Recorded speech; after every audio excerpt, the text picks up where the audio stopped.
Assalamualaikum warahmatullahi wabarakatuh. Perkenalkan, nama saya Musdalifah, saya dari 10 IPA 3. Saya di sini akan menjelaskan tentang asal-usul nenek moyang bangsa Indonesia, yaitu Proto-Melayu, Digital Melayu, dan Melanosoid. Proto-Melayu merupakan bangsa Melayu tua yang masuk ke Indonesia melalui dua jalan, yaitu dari sebelah barat melalui Semenanjung Melayu menuju Sumatera, dan dari sebelah timur melalui Filipina menuju Sulawesi. Ras Proto-Melayu berasal dari Cina bagian selatan Yunan yang bermigrasi dari Indochina dan Siam. Ras Proto-Melayu ini awalnya menempati pantai-pantai yang ada di Indonesia, yaitu di Sumatera Utara, di Kalimantan Barat, dan Sulawesi. Ras Proto-Melayu ini membawa peradaban batu ke kepulauan Indonesia. Keturunan dari Proto-Melayu yang masih ada sampai saat ini adalah suku Dayak, suku Toraja, suku Papua, dan suku Batak.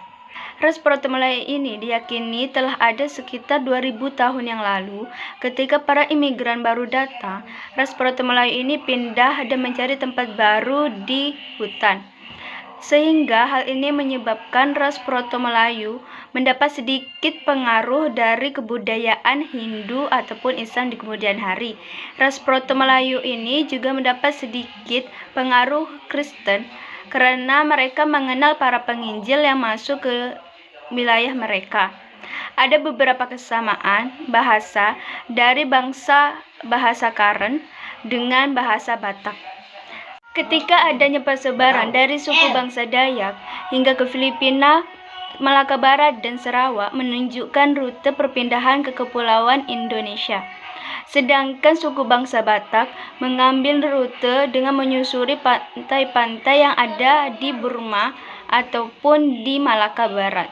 Kedua, Detro Melayu. Bangsa Detro Melayu merupakan nenek moyang dari bangsa Indonesia yang merupakan orang-orang Austronesia yang masuk pada gelombang kedua, yaitu sekitar 400 sampai 300 sebelum Masehi. Ras Detro Melayu ini masuk melalui jalur barat, yaitu dari Yunan, Teluk Tonkin, Vietnam, Malaysia, hingga ke Nusantara.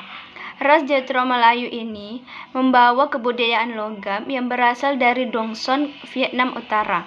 Ras Detro Melayu membawa budaya baru, yaitu berupa perkakas dan senjata besi. Ras Detro Melayu peradabannya dapat dijumpai di Malaka, Sumatera, Kalimantan, Sulawesi, Jawa, dan Nusa Tenggara Timur. Ras Detro Melayu lebih maju dari peradaban sebelumnya karena pertualangan mereka sebagai pelaut dan penguasaan mereka terhadap ilmu perbintangan. Ras Detro Melayu membawa bibit padi dari Assam Utara atau Burma Utara. Ada beberapa ciri yang mendasar dari ras Detro Melayu, yaitu yang pertama, awal kedatangannya berasal dari Dongson, yaitu sebuah pusat logam yang ada di Vietnam Utara. Yang kedua, memasuki wilayah Nusantara sekitar 500 sebelum Masehi.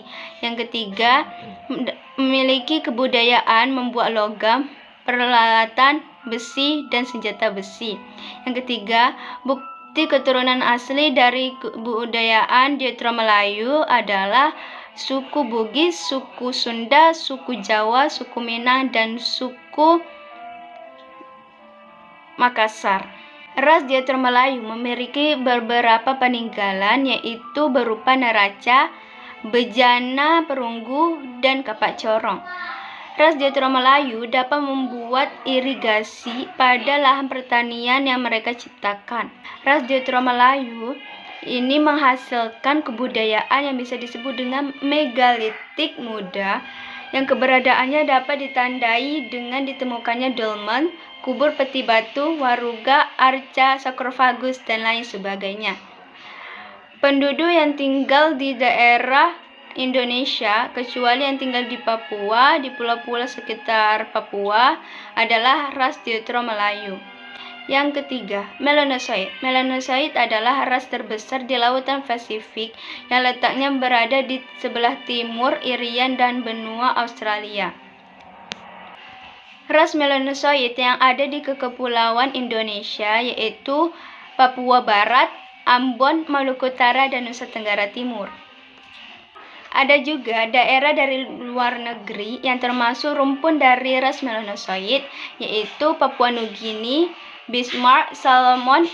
Ras melanosoid adalah ras yang pertama kali datang ke Indonesia, yaitu sekitar 70.000 tahun sebelum Masehi. Mereka bermigrasi dari Asia ke Oseania.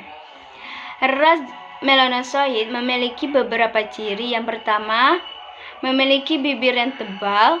Yang kedua, memiliki kulit yang hitam.